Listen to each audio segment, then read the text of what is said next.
The U.S. includes 7 citizenship by investment countries in travel ban memorandum. This came out in the ME newsletter. They were talking about here that President Donald Trump now is moving to expand the United States travel ban to include citizens of 36 countries, among them 6 nations operating citizenship by investment programs. According to the internal State Department memo reviewed by the Washington Post, the countries of Antigua and Barbuda, Dominica, St. Kitts and Nevis, St. Lucia, Vanuatu, Cambodia, and Egypt are all in the draft memorandum.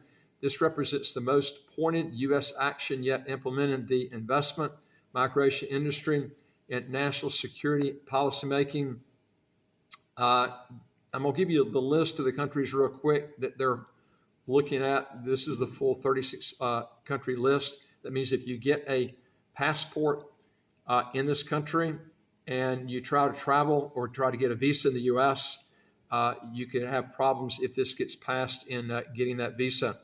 Now, and Angola is one of them. Then you got Antigua and Barbuda, Benin, Bhutan, Burkina Faso, Cabo Verde, Cambodia, Cameroon, Democratic Republic of the Congo. Most of these are in Africa. Djibouti, Dominica, Ethiopia, Egypt, Gabon, Gambia, Guyana, Ivory Coast, Kurdistan, Liberia, Malawi, Mauritania, Nigeria, St. Kitts and Nevis, St. Lucia, Sao Tome Principe. You've got Senegal, South Sudan. They didn't list North Sudan, which is kind of funny here, but Syria is on here, Tanzania, Tonga, Tuvalu, Uganda, Vanuatu, Zambia, and Zimbabwe. So again, if you get the passport in these countries and this gets passed, you might have trouble getting going into the U.S. and getting a visa. Now, whether they'll do this on getting medical visas too, I don't know. We'll just see what happens.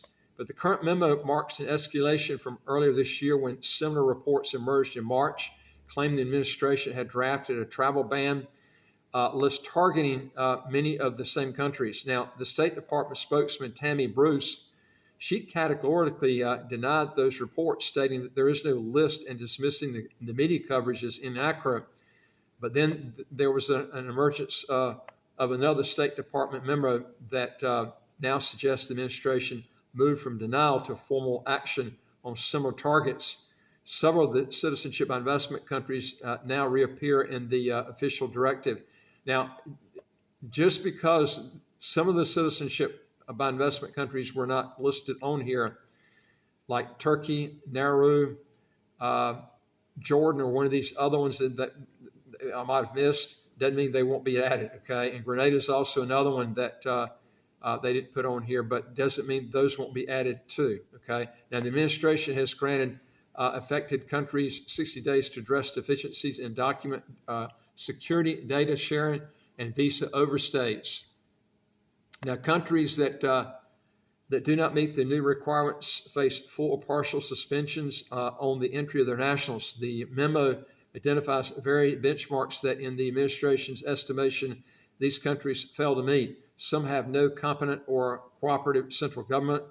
Most of these are in Africa. The corruption is just incredible in Africa.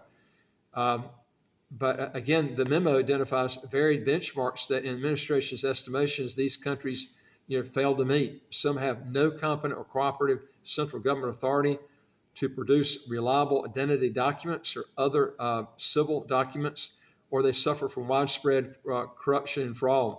Now, others have large numbers of citizens who overstay their visas in the United States. The memo explicitly lists the availability of citizenship by monetary investment without a requirement of residency as one of the reasons for potential restrictions, making CBI a direct policy target. Now, I want to say that it notes claims of anti-Semitic and anti-American activity in the United States by individuals from these countries.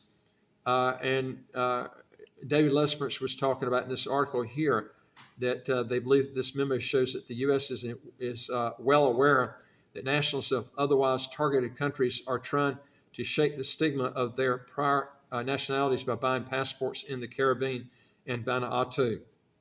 Now, the memo also states that countries willing to except third country nationals who were removed from the United States or enter a safe third country agreement could mitigate other concerns. The inclusion of the citizenship by investment jurisdictions reflects a more direct U.S. leakage between investment migration programs and perceived national security risk. Also, folks, if you can do us a big favor, we don't monetize our channel. It would do us a lot if you can give us a thumbs up if you like our video. And also, don't forget to hit the subscribe button right on your screen. You'll get new videos automatically as they come out. And I would like to hear from you. If you got a question or comment, just put it below, and it will help us get more videos out to people.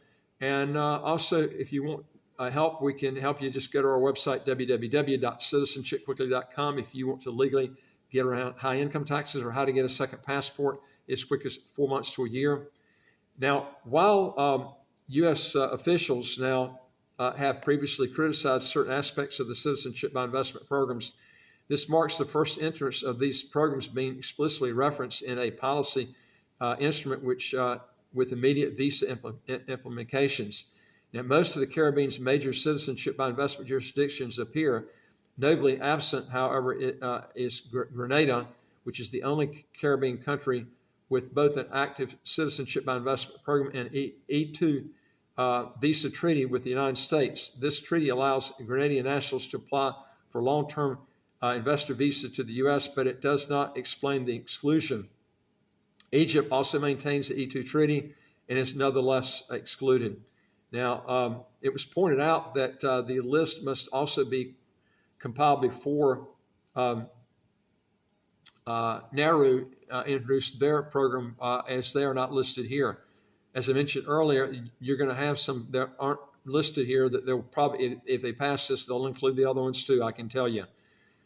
He further observes that we're talking about Lesperts, and he stated in this article that Turkey is not on the list, which is probably a function of its size and geopolitical importance in the U.S.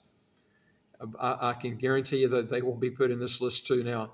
But neither the White House nor the State Department has clarified when the restrictions would take effect or which visa categories would cover. Now, the memo indicates the exceptions could apply for lawful permanent residents, existing visa holders, in cases deemed in the U.S. national interest. Caribbean governments have introduced reforms over the past 2 years to align their programs and heighten international due diligence standards, often in consultation with U.S. agencies. They're just going to get tougher and tougher on all these countries that have fast-track programs. They can bend and do everything they say, but they're just going to come out with more and more restrictions.